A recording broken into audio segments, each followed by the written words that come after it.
Parlamento Nacional preocupa com a condição estudante Timor-Leste. Nebe halau hela estudo e nação Bangladesh, também nação refere da daun ne halau manifestação bot. Hodi hatun regime Sheikh Hasina no dar primeira-ministra. Deputado Antônio Verdial de Souza preocupa. Também a situação política e a nação Bangladesh prejudica tibes ba estudante Timor-Leste sirenya vida.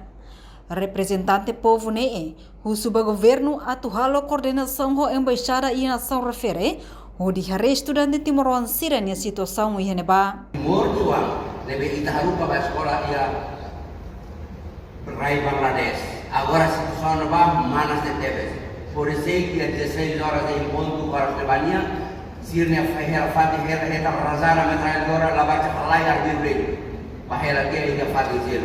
Augusto ia sebenarnya rua dia makina amat hal bawa sana pasir berfila tanti soste tiket or beru apa sei sira kaini boona mabe nai ira selu laken lo sirne pardi lebe sira te me hau se dia kata tapi amne kontak tu ne ia de 10 minutos para kontak butuh dia intelijensi ser mai tapa ke internet sira butuh ne sira lai kontak lebe dali datang Augusto é excelente ministro sira órgão executivo de Leão lebe makrata sundu negócio estrangeiro de cooperação, favor vou tirar cara de deputado telefonando fotinete igual. Claro, kata kami anggap ente um deputado, mas favor vou tirar a lida ama para deputado povo, ama povo ne tiro, povo ne mata no povo ne ini. Deve favor vou tirar, vou trazer curso a do governo buka dalam essa solução também. Muito obrigado, senhora presidente. Hatamba preocupação, né? Vice-ministro Assuntos Parlamentares Adérito Hugo da Costa Katak.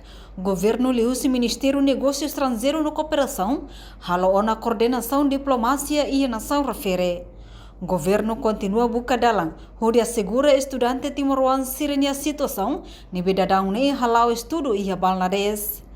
Entretanto, a demonstração nebe moço e Bangladesh consegue hatun Sheikh Hasina husi posição nessa primeira-ministra no provisoriamente lidera Fadi Husi Muhammad Yusuf e a quinta-feira lorong walu fulang agosto tinangne.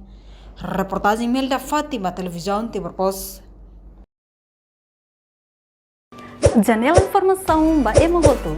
Atua tem informação atual dia kliu, kita haluha, haneham botão subscribe, like.